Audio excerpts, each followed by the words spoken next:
ஆலங்குளம் ஸ்ரீ முத்தாரம்மன் கோவில் கும்பாபிஷேகம் கால்கோள் நாட்டு விழா கோலாகலம்.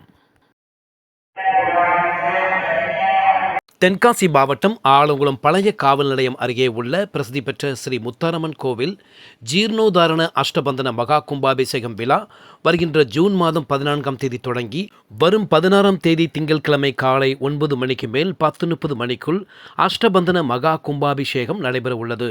இதற்கான கால்கோள் நாட்டு விழா ஸ்ரீ முத்தாரம்மன் கோவில் வளாகத்தில் கோலாகலமாக நடைபெற்றது. நெல்லை முன்னாள் பாராளுமன்ற உறுப்பினரும் அருள்மிகு ஸ்ரீ முத்தாரம்மன் கோவில் தலைமை நிர்வாகியுமான எஸ். ராமசுப்பு தலைமை தாங்கி கும்பாபிஷேகத்திற்கான கால்கோள் நாட்டினார். யாகசாலை பூஜையை மின்னல் கொடி ராமசுப்பு தொடங்கி வைத்தார். இதைத் தொடர்ந்து ஸ்ரீ முத்தாரம்மனுக்கு சிறப்பு தீபாராதனை நடைபெற்றது.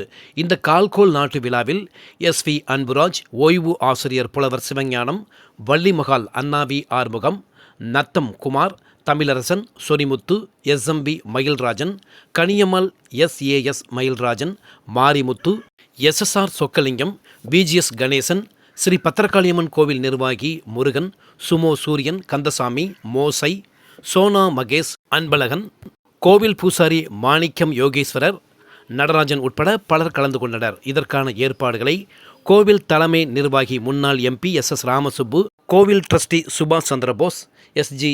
சுதீர் வேல், அறக்கட்டளை உறுப்பினர்கள் ராமசாமி என்ற தமிழரசன், வேல்முருகன், மின்னல் கொடி, கலா பத்மபாலா, மாணிக்க யோகேஸ்வரர், செல்வகுமார், மாரியப்பன், சக்தி கணபதி, சொரிமுத்து, சொக்கலிங்கம், சி. லட்சுமி, நடராஜ பாண்டியன், வேல்குமார், வடிவேல், முருகேசன் என்ற சுமோ சூரியன் மற்றும் ஸ்ரீ முத்தாரம்மன் திருக்கோவில் விழா கமிட்டியார் ஊர் பொதுமக்கள் செய்திருந்தனர்.